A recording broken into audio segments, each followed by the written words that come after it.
When you tell me that you miss me, do you mean it? Always talking about the same thing, but I need to see it.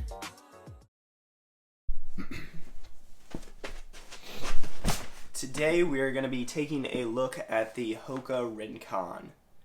I hope that's how it's pronounced. If not, make fun of me down below in the comment section. Now, as you guys know, I am a huge Hoka guy. This is my go-to workout shoe, the Carbon X, and this used to be my go-to trainer, but now that this shoe has come along, I've kind of started to wear it more than the Clifton 6. We're going to sit down today and talk about how this shoe does in everyday training, as well as how it does in workouts and stuff like that, and why it has become my daily trainer shoe. We will take it way back about 3 months ago and talk about my journey to coming across the Hoka Rincon. Now, it all started with this shoe right here. I only have one pair left. This is the Hoka Napale. Now, this was basically my favorite shoe ever to train in. This is by far the best shoe I've ever trained in. I love this shoe. Hoka, I know you commented on one of my last videos wearing the Carbon X's. If you happen to be watching this, please bring back this shoe. This shoe was absolutely incredible. I have one pair left, but honestly don't want to break them out yet. And when you guys took away the shoe, I was kind of, trying to figure out what other shoe I should start training in since I can't buy those anymore. And I came across the Clifton 6. It had just came out. And I've ran in Cliftons before, didn't like the 5s very well just because of the crazy arch support in them. So I decided to wear the Clifton 6s and enjoyed them a lot. The shoe is great and didn't really have too many problems with it. But then the Hoka Rincon came out and it was basically the same exact shoe but lighter. This shoe came in at 9 ounces, I believe, in a size 9, which is what I wear. And this shoe comes in at 7.7. The upper on the shoe is a lot more breathable. It's a lot thinner. And the cushioning seems to be about the same.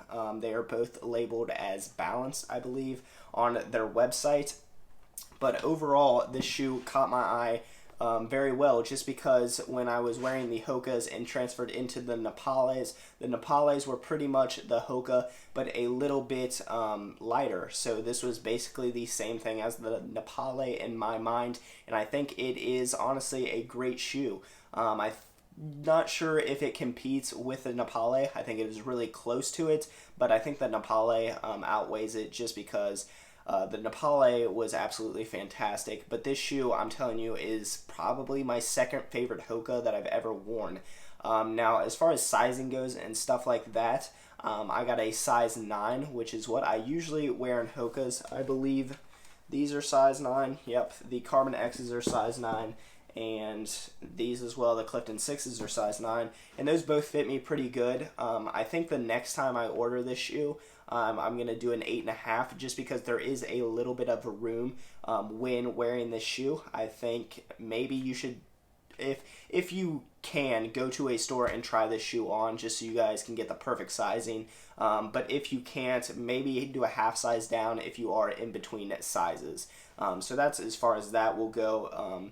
But overall, when I have this shoe on, it is absolutely fantastic. It is my daily trainer as of right now, and is doing me a very good job. Now, as far as this shoe goes for fast running, I wasn't really sure on how it was going to do. It is a light shoe, but usually I like a little bit of a responsive shoe when I am working out and racing. I probably won't race in this shoe, but I did do one workout in these in San Diego. I couldn't pack. I usually wear, like I said, these for my workout, but I couldn't pack these just because I didn't have any room in my suitcase. So I decided just to pack one pair of running shoes and do the workout in this shoe and just see how it went. It wasn't a crazy, I had to hit these times or anything like that. So I thought, if I did lose, a few seconds wearing not my typical shoe, that it was fine. But I did a 4-mile tempo in these, and I'll actually throw the Strava stuff up on screen. This shoe did absolutely amazing. It's probably one of the better tempo runs I've ever done. I believe I ran 527, 527, 533, 519 for continuous tempo miles, and the shoe held up very well. I was a bit surprised, honestly, and I think this shoe could compete for a workout shoe. This shoe did really good. It was super light, and it's what I love about this shoe. It's 7.7 ounces in a size 9. I'm actually going to see what the Carbon Rockets are right now, just so I can give you guys a comparison between these. And I keep calling these the Carbon Rockets. These are the Carbon X's.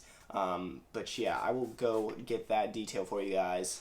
So the Carbon X's are actually 8.7 ounces, and these are 7.7 ounces. So they are actually lighter than the Carbon X, which is pretty crazy if you think about it. This is a very light everyday trainer, and I really love that because the upper, super light, super breathable, especially in the summer. You know, your feet get really hot and sweaty. I had this shoe, I realized that the upper was a lot thicker than this shoe, and my feet were getting very hot in the Clifton 6. But in this shoe, you know, you're getting that breathability just because the upper is super light, and it's basically see-through almost. So that is awesome for summer mileage. But as far as, you know, like I said, the shoe did very well. It's holding up very well. On the Nepales, one thing I did not really like is that the laces usually would rip through the upper just because the upper was so skinny. But they seem to have fixed that in this shoe. I don't really seem to be having an issue with that.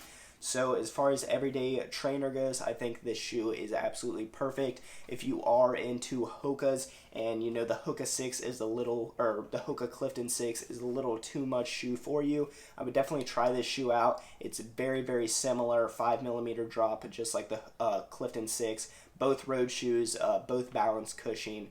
So yeah, it's basically the I wouldn't say same exact shoe, but they are very, very similar, and it's just a lighter shoe overall. So as far as, in my mind, I think this is one of the better Hokas that have ever came out.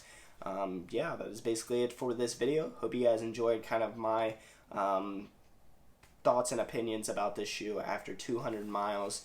Gonna continue to run in this, and probably will buy a few more pair of these just because I'm really enjoying them. So yeah, hope you guys enjoyed this video, and if you are new here, make sure to subscribe. I upload a ton of running content. I am transferring into college running here in about 2 weeks. I move in. I am going to be a Division I athlete at the University of Akron. So if you guys are into, you know, cross country races, track races, you know, vlogs and stuff like that, make sure to subscribe, and I hope to see you guys in future videos.